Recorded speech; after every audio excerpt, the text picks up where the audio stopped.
So it's 6 p.m. in the nighttime, which is when I wake up. This is always a really scary part for me. So far, all of our vampire movies have been released in the 20th century. From Nosferatu in 1922 to the 1980s, where we talked about The Hunger and The Lost Boys, to 1992, where we talked about Coppola's Bram Stoker's Dracula. Tonight, we're going to discuss our first vampire movie of the 21st century. That is Taika Waititi and Jemaine Clements' What We Do in the Shadows. I just really like having a good time with my friends. Deacon. Hi. Hey, Deacon. How was your night last night? I transformed into a dog and had sex. The popular 2014 vampire mockumentary that revolves around a group of vampires sharing a flat in Wellington, New Zealand. Based on Waititi and Clements' 2005 short film, What We Do in the Shadows, interview with some vampires. Live in the shadows, hide in the shadows, hunt in the shadows. And what other things do we do in the shadows? We go shopping sometimes in the shadows, or make love in the shadows. It has since spawned an entire franchise, including the American show What We Do in the Shadows, created by Clement, that follows a group of vampires and Colin the Energy Vampire sharing a mansion in Staten Island, and a New Zealand show Wellington Paranormal, a spin-off about the two police officers from the original movie. Waititi and Clement were fans of Bram Stoker's Dracula, Interview with the Vampire, The Lost Boys, and Nosferatu, as well as Salem's Lot and Fright Night. References to these movies abound in What We Do in the Shadows. My name's Taika. And my name's Jemaine. We made What We Do in the Shadows, which is a movie, but here's some other vampire movies that we like. The Lost Boys. Salem's Lot. Interview with the Vampire. Nosferatu. Let the Right One In. Fright Night, the original. Vampire's Kiss. Scars of Dracula. Scars of Dracula. The prequel, Wounds of Dracula. That's not a real one. Waititi plays Viego, a 17th century dandy turned into a vampire who came to New Zealand in the early 20th century searching for love.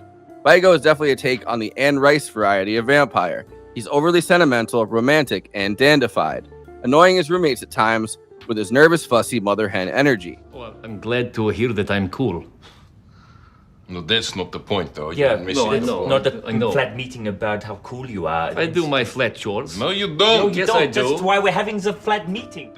Jemaine Clement plays his roommate, Vladislav the Poker, a once powerful medieval vampire who then lost his nerve and his power after fighting the Beast. Jim's vampire is called Vladislav the Poker. Was once a very old and powerful vampire who ruled over a little mini kingdom sort of thing. He was very powerful. He used to have great power over people and very strong powers of hypnosis. He's not lovable at all. He's And then, despicable, but now, but let's catch up he's with lost him a now. lot of his power now. Now he's flat sharing.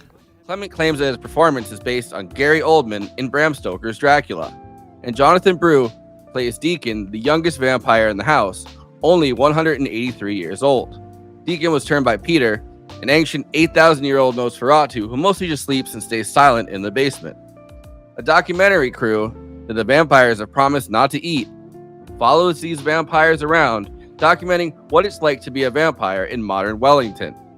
Things get extremely tense when an annoying club douche named Nick is turned into a vampire by Peter and doesn't take to the vampire life very well, causing a lot of issues and embarrassment for the guys, but also through his best friend Stu, a quiet, reserved human, being brought into the 21st century that had just passed them by, living together in this flat, not really interacting with humans. What We Do in the Shadows has funny takes on many of the great vampire tropes: sunlight turning into animals, the aversion to vampire hunters, hypnotism, flying like the Lost Boys. They also have an ongoing beef with the werewolves of Wellington, a group of guys who hang out in the park every month during the full moon. Let's count Fagula. Hey, don't swear. Sorry, We're werewolves. Not What are we? Werewolves, not swearwolves. No, it's It's a very offensive word to call people. They also have human servants who are promised everlasting life in exchange for doing chores and things that the vampires can't do during the day. Like in Dracula, they often Renfield these servants, stringing them along for as long as they can. One of the funniest parts of the movie, the camera crew follows a dinner where Deacon's servant Jackie brings two guests to the house to be eaten. This is where we first see Nick before he's turned. Deacon tries to do the "you're eating worms" bit from the Lost Boys to his guests. So this is my favorite trick. We present our guest with a plate of biscotti. And then I will say, why don't you eat some biscotti? Please, Nick, eat some biscotti. I didn't realize you enjoyed eating worms, Nick. Look. Stu, the IT tech guy who's Nick's friend, is actually a high school friend of Taika Waititi, who's actually an IT tech guy named Stu. And he was not told that he'd have such a big role in the movie until it was premiered and he watched it.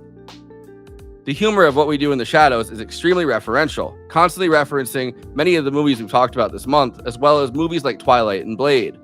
On a budget of $1.6 million, including $447,000 raised on Kickstarter, What We Do in the Shadows made back $7.3 million at the box office.